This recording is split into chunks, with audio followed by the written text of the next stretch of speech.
각종 회계 부정과 편법 운영으로 파장을 일으킨 사립유치원 사태가 한 달이 지났습니다.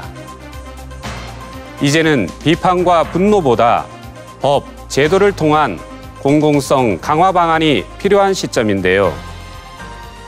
이에 박용진 의원은 사립유치원 비리근절 3법을 발의했습니다.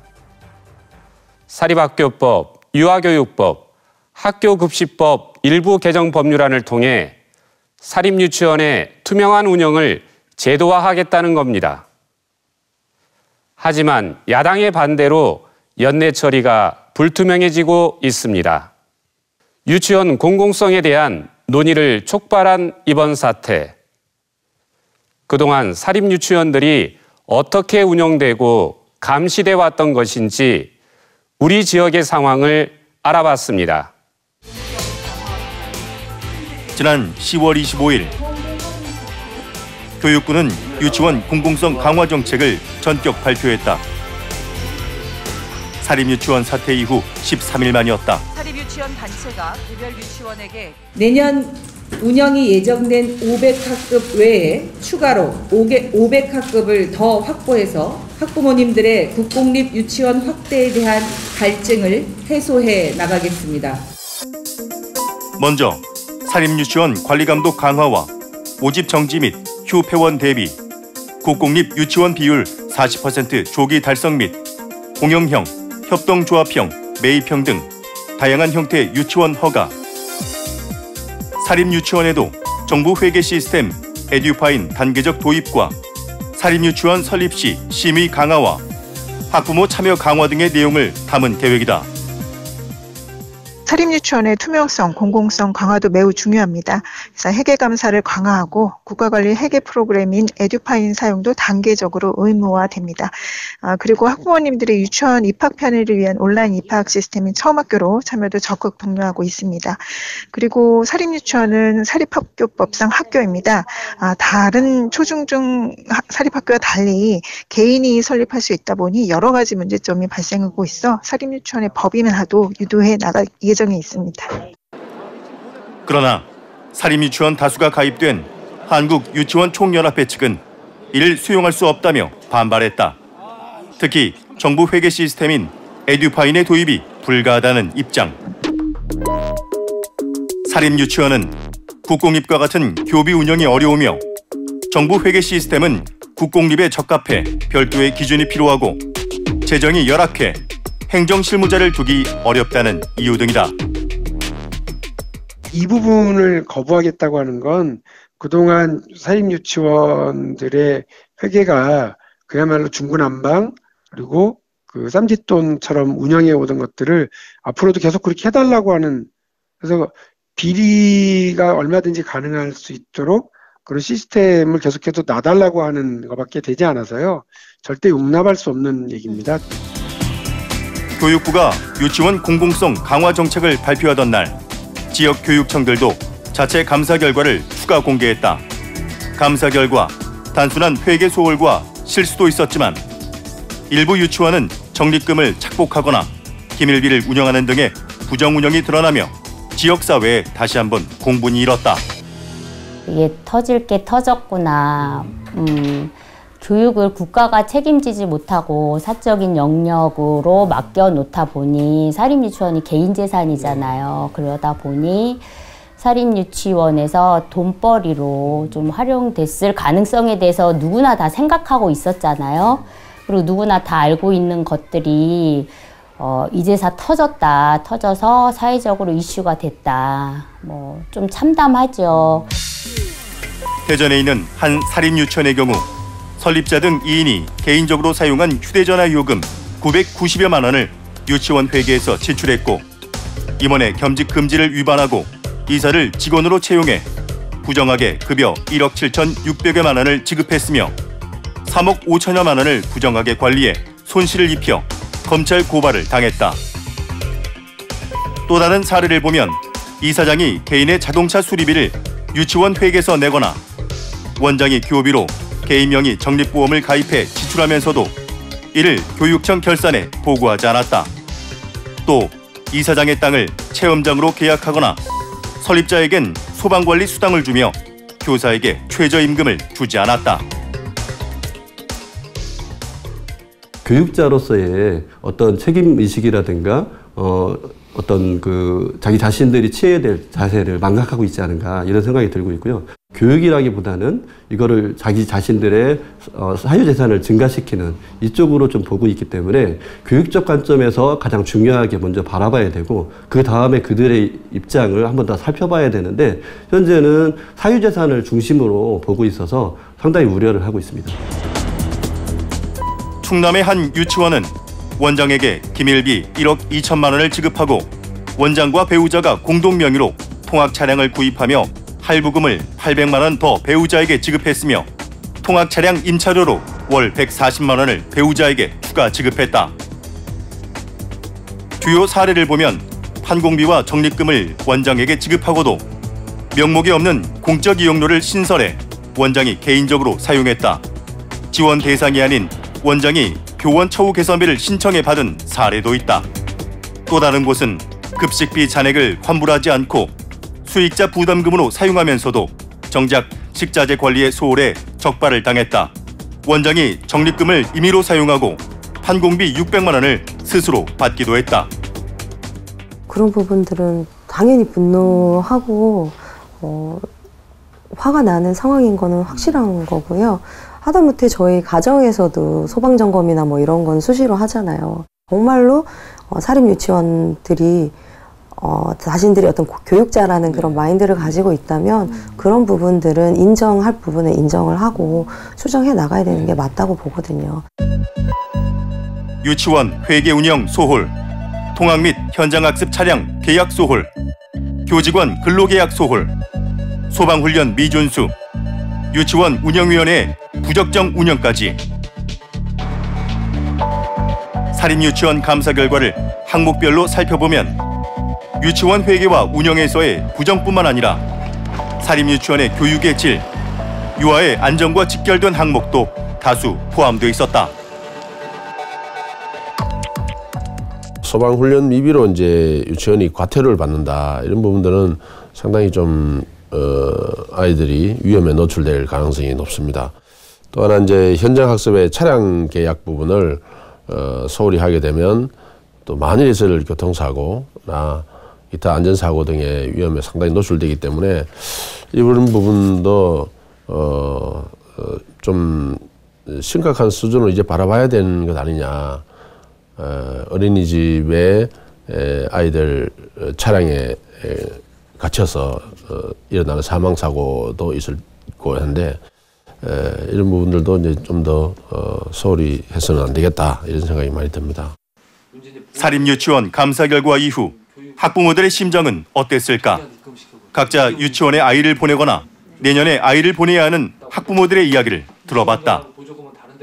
좀 더 엄격하거나 이런 기준이나 잣대가 교육계에는 있어야 된다라고 생각을 했는데 그곳에서 그런 좀 말도 안 되는 일들이 벌어졌다고 하니까 좀 많이 속상했고, 그리고 또 저희 첫째 아이 같은 경우는 어린이집을 졸업을 했고 이제 둘째를 유치원을 보낼 예정인데 첫째 아이가 엊그저께 그 얘기를 하는 거예요. 네, 동생 불쌍하다고. 사실 그 얘기를 듣고도 저는 좀 제가 한 선택이기 때문에 유치원을 보내는 게 그래서 내가 잘못한 건가 뭐 이런 생각을. 다행히도 이들은 유치원의 감사 지적사항이 단순한 회계 실수였고 원장 교사의 투명한 공개로 신뢰를 갖게 됐지만 일부 유치원이 휴폐원까지 불산다는 발표에는 같은 학부모로서 안타까웠다고 한다. 사실은 교육 현장에 있으신 분들이면 누구보다 더 잘 아실 거 아니에요. 아이들이 지금 당장 휴원을 하게 되면 어떤 상황에 처해질지 잘 아시는 분들이 본인들의 어떤 그 입장 때문에 폐업을 하겠다, 휴원을 하겠다라고 하는 거는 정말 진짜 아이들을 어떤 돌봄의 대상이나 내 자식처럼 아낀다라고 홍보하고 광고했던 내용들이 정말 거짓으로밖에 저희는 받아들여지지 않는 거죠. 사립유치원 관계자분들께서 조금 이제 시대의 어떤 정신들, 국민들이 요구하는 것들이 무엇인가에 대해서 각성하고 자각을 할 필요가 있다고 봐요. 물론 우수한 좋은 유치원들이 있습니다. 그런 유치원 사례들은 충분히 알리고 홍보하고 또 칭찬받아야 할 일이라고 보는 거고요. 그럼에도 불구하고 일정한 그 사회적 국민적 수준, 공공성의 기준에 도달하지 않은 그런 유치원에 대해서는 어떤 전문가 집단으로서 그들이 어떤 기준을 높여서 스스로가 자정해 나가는 어떤 노력들이 1차적으로 좀 선행해야 되지 않겠는가. 사소한 회계 서류 미비에서 믿을 수 없는 전횡까지 이번 사립유치원 사태에는 사립유치원의 도덕적 해이도 있지만 교육부와 교육청, 관계당국의 부실한 관리 감독이 또 하나의 원인으로 지목된다. 사실 이 유치원에 대한 감사가 본격적으로 도입된 게 6, 7년밖에 안 됩니다. 그 이전에는 사실상 관리 지도 감독의 사각지대에 있었다고 해도 과언이 아니고요. 그러니까 정부 당국이 비리를 키웠다고 볼 수 있죠. 사실 처음부터 어떤 철저한 그런 감사를 통해서 비리를 차단을 하고 유아교육이 학교로서 제 기능을 할 수 있도록 지도 감독을 철저히 했더라면 이런 사태가 오지 않았을 거라고 보고요. 경기도 같은 경우는 시민감사관이 같이 우리 교육청의 감사관들과 함께 가서 감사를 진행하다 보니까 더 많은 비리들을 발견하고 했었거든요. 근데 대전시 교육청 같은 경우는 그렇지 않았습니다. 그래서 대전시 교육청도 우리 시민들 또 시민감사관들이 함께해서 사립유치원의 비리 문제라든가 회계부정 문제를 함께 다뤄본다고 한다면 지금보다 더 많은 문제들이 발생될 거라고 보고 있고요. 차제에 이런 문제가 발생됐을 때 대전시 교육청이 어떤 감사 체계를 제대로 좀 만들어서 우리 시민들이 납득하고 이해할 수 있도록 감사 체계를 마련해야 된다고 생각합니다. 10월 25일 교육부의 대책 발표를 전후로 시도교육청에서도 사립유치원 집중관리에 나섰다. 먼저 충남도는 10월 22일 사립유치원 감사 결과 공개 및 투명성 확보 방안을 발표했다. 2020년까지 사립유치원 전수감사와 투명성을 확보한 유치원에 한한 교비 지원 가이드라인 등을 내놓았다. 이번 사태를 계기로 해서 그동안 사립유치원이 우리 유아교육에 공헌했던 것도 같이 이해를 해주시고 또 그동안에 관행으로 이렇게 진행되어 왔던 것들을 개선하고 또 회계 운영 방법도 투명하게 이렇게 운영할 수 있는 계기로 삼아야 될 것으로 생각을 합니다. 우리 교육청에서는 부교육감님을 단장으로 하는 유아교육 공공성 강화 추진단을 구성을 했습니다. 그 밑에 그 상황 총괄반, 감사 총괄반, 그 다음에 배치 지원반 이렇게 해서 각 부서들이 협업을 통해서 지원할 수 있도록. 대전시 교육청도 뒤늦게 대책을 발표했는데 입학관리 시스템 처음 학교로의 사립유치원 참여 유도, 유치원 비리 신고센터 운영, 에듀파인 단계적 도입 등이 주 내용. 그러나 이는 세부 계획 없이 교육부의 발표만을 그대로 가져왔다는 지적도 있다. 충남교육청에서 이 처음 학교로에 등록하는 그런 유치원에 대해서 원화 1인당 20만 원씩 이렇게 지원을 추가 지원을 해준다라고 했고, 그래서 충남 한유총 차원에서 처음 학교로에 가입하는 것으로 이렇게 결의한 걸로 알고 있는데, 대전은 대전시 교육청의 그 대책이 너무 추상적이고 막연해요. 그러니까 처음 학교로에 참여하면 그러니까 처음 학교로 참여 여부에 따라서 이제 재정에 차등을 두겠다 이렇게 막연하게만 밝혔기 때문에 유치원들이 움직이지 않는다고 보고요. 사립유치원 사태 한 달. 이제는 유치원 교육 공공성을 강화하는 사립유치원 비리 근절 3법의 도입을 두고 다시 한유총 측이 정부, 국회와 힘겨루기를 하고 있다. 사립유치원 측이 투명한 운영 속에서 신뢰를 얻는 교육기관으로 거듭나길, 지금이라도 교육당국이 제 역할을 해주길 바라는 것이 모든 학부모의 바람일 것이다. 교육부는 내년까지 국공립유치원의 취원율을 40%로 확대한다는 계획입니다. 실제 대전만 보더라도 사립유치원이 167곳, 국공립은 98곳에 불과해 국공립유치원의 취원율은 19%에 머물고 있습니다. 막대한 예산과 인력 확충, 여기에 질적인 개선까지 요구되는 정부의 계획, 의지보다는 구체적인 실행 방안이 중요할 텐데요. 유치원 공공성 확보를 위해 현장에서는 어떤 요구와 대안을 내놓고 있는지 자세히 알아봤습니다. 충남 서산의 한 유치원. 이곳은 사립유치원 사태 이후 충남에서 가장 먼저 폐원을 신청했다. 이유는 설립자의 건강 문제. 서산 관내에 있는 그 유치원에서 12월 26일자로 폐원 인가 신청을 냈습니다. 검토한 서류가 좀 미비돼서 11월 2일 날 그 보완 요청을 했고요. 해당 유치원은 좋은 교육시설과 맞춤형 돌봄 시스템으로 호평을 받아왔다고 한다. 하지만 11월 13일 학부모의 동의 절차까지 완료돼 안타까운 폐원 절차를 밟고 있다. 원장님이 그 교육열로 아이들 사랑하는 마음으로 이만큼을 해오셨는데 그걸 문을 닫는다니까 되게 많이 아쉽고 그분들만큼은 아니겠지만 마음이 되게 아파요. 공립의 병설 유치원을 희망하시는 경우 그 학생들을 다 수용하기 위해서 인근 병설 유치원의 유휴교실을 활용해서 3학급 정도가 가능하다고 저희들 생각하고 있습니다. 3학급을 증설할 계획이고 다 수용이 안 되는 경우에는 인근 사립유치원에 협조를 구해서 분산 배치하는 데 문제가 없도록 최선을 다하겠습니다. 교육부는 지난 25일 사립유치원 휴폐원에 대비해 현장 지원단 파견과 국공립 유치원으로의 재배치를 약속했다. 하지만 현장에서는 폐원 이후의 재배치가 말처럼 단순한 문제가 아니라고 말한다. 새로운 곳에 가면 그곳의 선생님과 그곳의 환경과 너무 다른 이제 환경에 아이가 적응을 하려면 그것도 정말 힘들 텐데 현실적으로 너네 옮기면 되잖아 라고 하지만 정말 그분들은 부모가 아니기 때문에 몰라요. 부모가 아니잖아요. 어린아이를 데리고 있지 않은 분들은 그렇게 말을 해요. 근데 어린아이를 데리고 있는 부모들은 지금 마음이 다 그렇지가 않아요.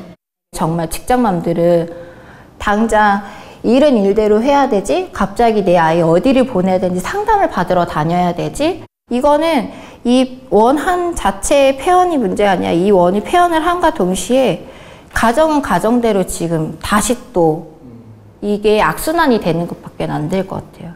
법인화를 유도하고 그 법인들이 법인 회계 기준에 맞게 회계 처리를 할 수 있도록 하는 것이 어떨까라는 생각이 들고 단기적으로는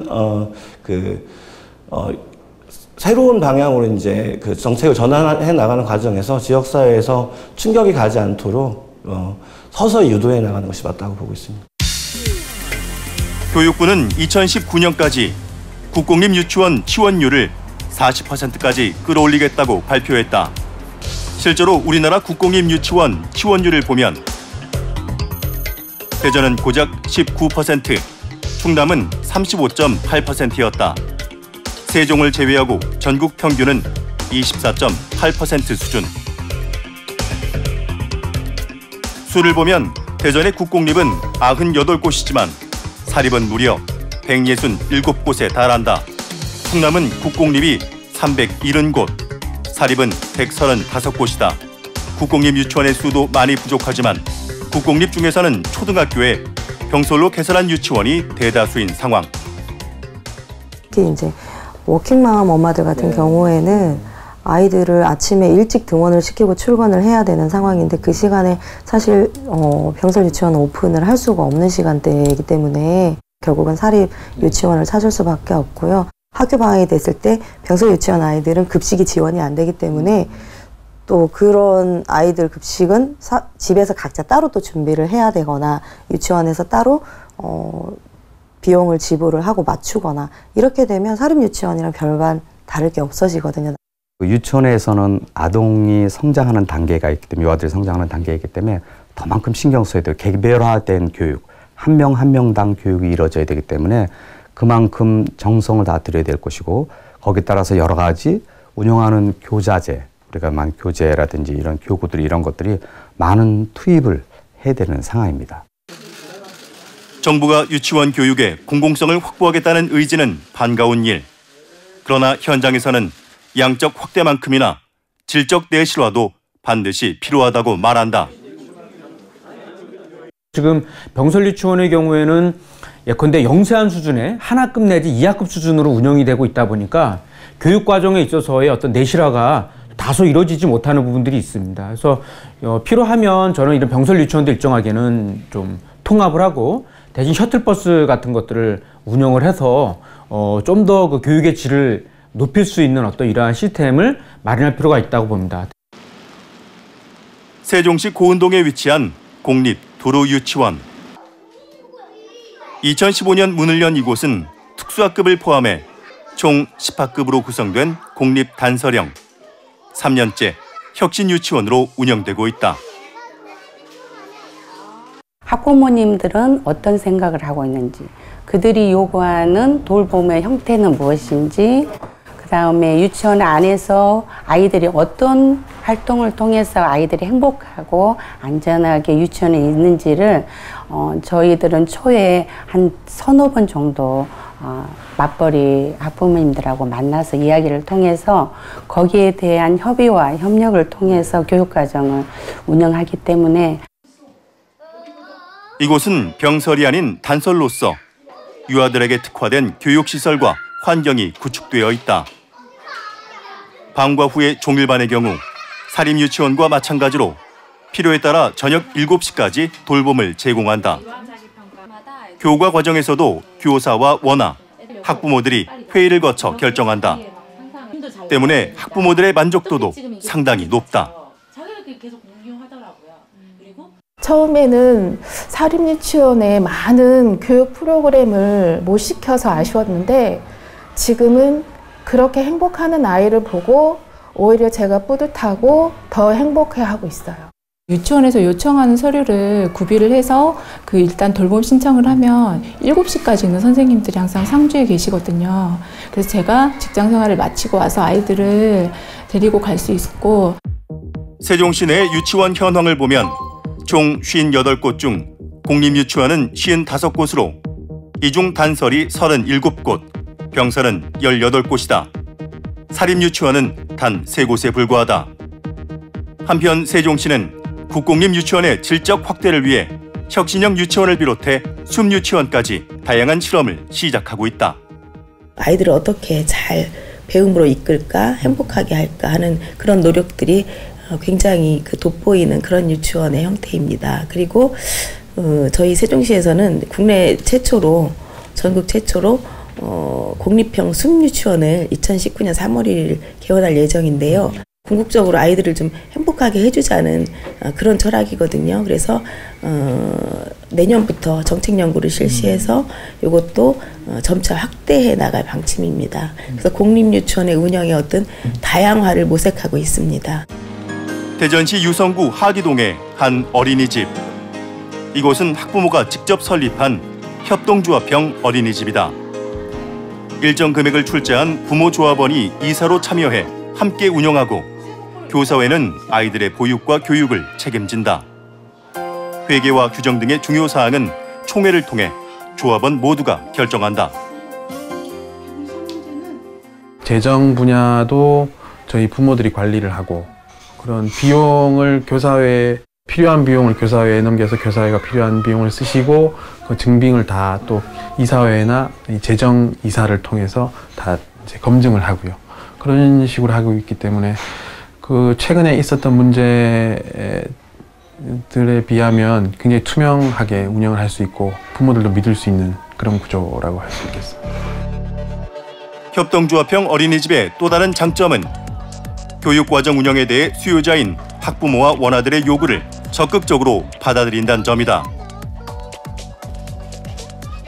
매일 기본적인 교육 시간표는 있지만 교사회가 아이들과 함께 그날의 놀이와 교육 내용을 정한다. 아이들의 의사와 행복을 우선하는 이곳만의 방식이다.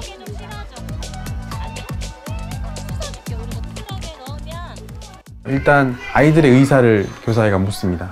네, 그래서 오늘은 어디로 나들이 갈 것인가, 오늘은 어떤 놀이를 할 것인가, 그 방에서 아이들끼리 또 이야기를 해가지고 결정을 하고 그렇게 해서 이제 자유롭게 노는데 기본적인 것은 자연과 함께 노는 게 기본이고요. 저희는 일단 기본적인 철학이 뭐 적어도 초등학교 전까지는 인지교육을 지향을 하고 아이들이 감성이 충분히 발달하고 또 육체적으로도 뛰어놀면서 충분히 발달할 수 있도록 우리가 지원해 주자는 철학이 있기 때문에 그렇게 하고 있습니다. 학부모와 교사가 함께 운영하는 협동조합형 어린이집의 사례는 충분히 유치원으로 확장될 수 있다. 이에 교육부는 유치원 공공성 강화 일환으로 이런 어린이집과 같은 형태의 협동조합 유치원 활성화 방안을 내놓았다. 부모 협동조합형 유치원은 사립유치원의 교육 수요자적 장점과 국공립유치원의 공공성을 담보하는 대안 모델이 될 것이란 전망이다. 더 혁신적이고 더 빠르고 또 이제 뭐 시장 수요나 사람들의 어떤 요구에 빨리빨리 대응하고 트렌드를 빨리 도입하고 이제 이런 요소들이 있다. 사립유치원이 저는 이제 뭐 그건 맞는 것 같아요. 그러면 그 양자를 이제 결합하는 방식으로 이제 이 협동조합 어린이집을 생각을 해볼 수 있는 거죠. 이게 어쨌든 공공성도 유지할 수 있고 그리고 이 부모들이 설립을 하고 본인들이 의사결정을 하니까 그 필요한 것을 굉장히 빠른 어떤 이제 시기에 도입할 수 있는 이런 장점이 있다고 생각을 하고 있고요.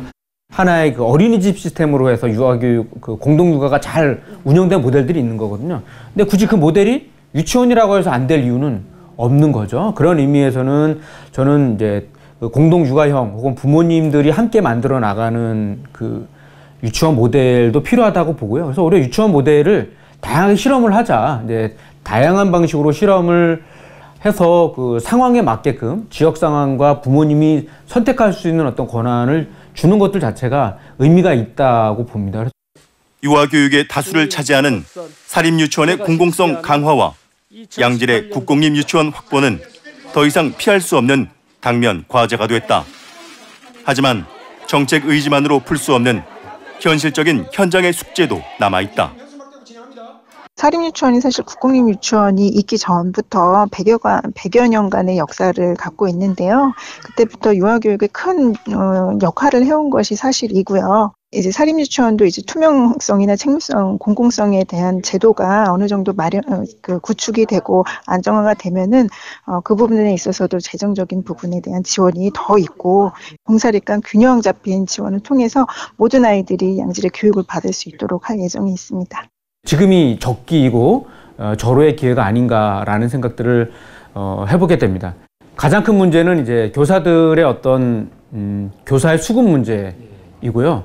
그다음에 이제 지역 상황에 맞는 그 유치원의 설치가 중요한데 이것을 만들려고 그러면은 이제 그 학교 수급 계획하고도 맞물려 돌아가야지 되는 부분이기 때문에 너무 이제 급하게 단기간에 처리하기보다는 4년 내지 5년 이상의 그 장기적인 계획 속에서 여건에 맞는 지역 상황에 맞게끔 추진해 나가는 것들이 맞지 않을까.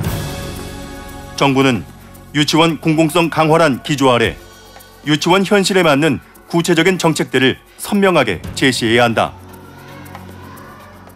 공립과 사립이 공존하면서 서로 좋은 점을 보완해 나가면서 같이 상생해야지만 우리나라 전체적인 유아교육이 안정적인 틀 속에서 발전할 수 있는 것이고 에듀파인도 사립유치원의 현실에 맞는 그 시스템을 정착이 된다면 정말 그 우리 지금 당국에서 말하는 정부에서 말하는 부분들이 더 선명하게 재정의 흐름이 더 선명하게 다 보이라고 저는 생각합니다. 교육 당사자 모두의 역할도 필요하다. 유치원은 교육자로서의 마인드와 실행 의지를 정립하고 학부모는 수요자로서 지속적인 관심의 끈을 놓지 말아야 할 것이다.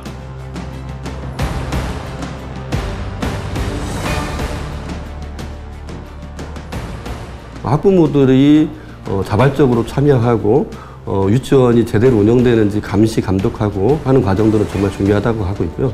어떻게 진행되는지 그 과정들이 제대로 회의 결과가 맞게 돌아가는지 이 부분들을 확인해야 되는 것이고요. 그 과정들도 세세하게 감사 과정에 녹아들어가야 된다고 생각을 하고 있고 그 과정에서 학부모들이 믿고 참여할 수 있게 될 수 있다고 생각을 합니다. 원장님 한 명에 의해서 좌지우지되는 이런 시스템이 아니라 공동체가 함께 책임져 나가는 어떤 그러한 시스템들이 필요하고 이제 거기에 걸맞는 어떤 그 교육청의 어떤 컨설팅이라든지 장학, 행정 이런 것들이 또 같이 결합이 됐을 때 아마 유치원 교육이 지금보다 훨씬 더 어떤 신뢰를 받을 수 있지 않을까 생각해 봅니다.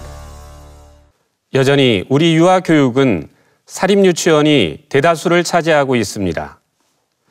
또한 질적 내실화를 높인 국공립유치원을 많이 늘려야 한다는 것도 사실입니다. 때문에 사립유치원의 공공성 강화는 물론이며 공공형 유치원의 다양한 설립과 실험을 통해서 공사립이 경쟁적으로 보완하며 나가야 할 텐데요. 국민의 신뢰를 회복하는 사립유치원으로 부모가 안심하고 만족하며 보내는 국공립유치원으로 지금 우리 유아교육은 그 분수령에 서 있습니다.